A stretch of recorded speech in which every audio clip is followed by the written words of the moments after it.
we'll go ahead and continue with Oregon State coach Gary Andersen. The Beavers are at Michigan on Saturday. We'll go ahead and take questions for Coach. To ask Coach a question, please press *1.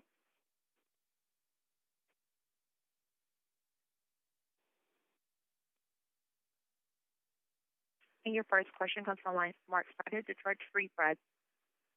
Hey, Gary. I was curious about Dave Baldwin and kind of what your relationship is. How did you find him? Obviously, he wasn't with you at Wisconsin last year. How did you make that connection? Well, Dave was my coordinator at Utah State when we first got there. I'd known Dave for a long time in his past and where he'd been, and I felt like as a first-time young head coach at Division I level, it was important for me to, number one, surround myself with an offensive guy that I felt comfortable with scheme-wise, and also with Dave also had a bonus of being a head coach, and he'd been an experienced coach for many, many years and had been in a lot of different places, so it was a natural connection. And when we communicated and talked, it was an easy, simple hire, and then he left and went to Colorado State, and then obviously when we came back here, we were able to hire him back. How much did that change philosophy? Is it more of his philosophy, or you kind of imposed, you came in and said, here's what I wanted to do in the time we've, been apart?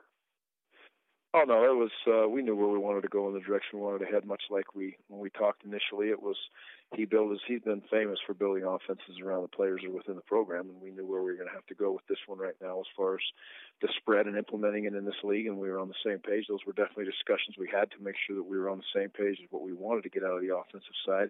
I want all coordinators to be comfortable with with ultimately what I want to do, but I have ultimate trust in where Dave's going with the offense and what he's done. So he does a very good job of matching the personnel year by year and also, keeping people on edge. But he's comfortable with moving toward the spread as we continue to grow and develop as an offense if our personnel and our talent lets us.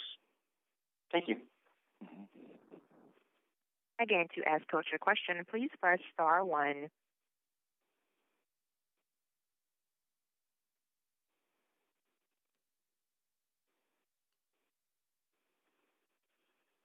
Any further questions for Coach? We do have a question from the line of Steve Mims, the registrar guard. Gary, you expect kind of an interesting experience there going to Michigan, knowing that it's not only their home opener, but Jim's first game back there. You expect kind of the crowd or maybe even him to be a little bit different than maybe a typical road game? I'm sure Coach Harbaugh won't be any different. He's been in many games, and he'll be prepared, and I'm sure he'll be excited for the first home game, but he's coached in a lot of games. I'm sure he'll be exactly who he is and have his team prepared. As far as playing at Michigan, I've been there twice. I couldn't remember if it was openers. It was early in the season. I know that. It'll be a tremendous crowd. They'll be excited. It's a great place to play, and I wouldn't expect it to be any different than a normal game day at Michigan, but a normal game day at Michigan is impressive. So it's important for our kids to be able to know that they're walking into a big stadium, a lot of people, but you know what, our kids play in loud places in this conference also. Maybe not as many people, obviously, but, loud is loud at some point. So we all need to handle the moment. I'm sure they'll be excited about being in their home stadium for the first time, and, our kids will also be excited about having an opportunity to play at a place that they get to play in once in their life. Thank you. Your next question comes from the line of Kurt Kretzorf, Salt Lake Tribune. Gary, just in general, what did you find out about your team last Friday? Well, how's the family, first of all? All good? Good, thanks. Yeah, good, okay. We handled the moment, which I thought was impressive. We had some good individual performances, but as far as the team goes, they realized after sitting back and watching that film, we have a long ways to go. We dealt with some adversity, which was good to see when we threw the pick for a touchdown. We were able to answer, not immediately, but we did answer. I also found out that we have not taken care of our penalty situations in crucial scenarios. It's been a problem for a while, and we need to find a way to address that, or we're not going to have much success the whole season playing who we have to play the rest of the way. But played hard, which was nice to see, and handled the moment of the game overall pretty well for such a youthful team. So some good things and some things that we can definitely get better at. Great, thanks a lot. Mm-hmm. And your next question comes from the line of Mark Snyder, Detroit Free Press. Gary, knowing Kyle Whittingham and Utah's program as well as you do, does it help you at all to watch Michigan's film against them versus if Michigan had played a different team?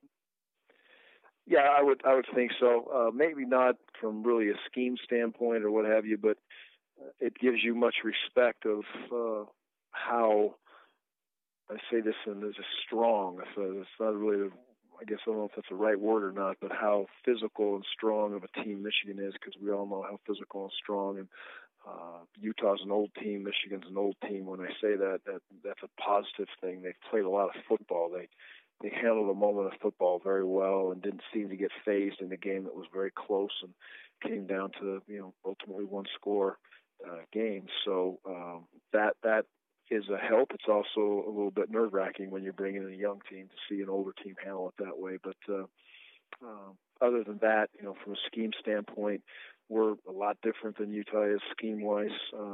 Then not a lot different, but I would say we're not like we're going to come out and run the exact same thing, snap after snap. So there's some positives to have absolutely knowing the personnel that pass that, and not much of an advantage for us.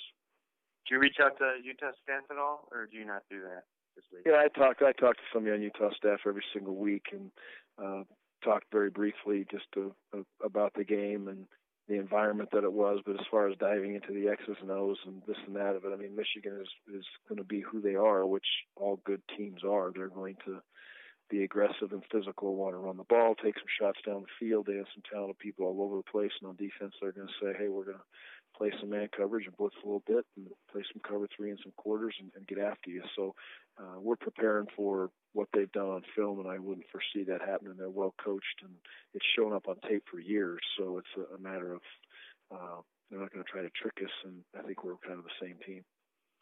Thank you. Mm-hmm.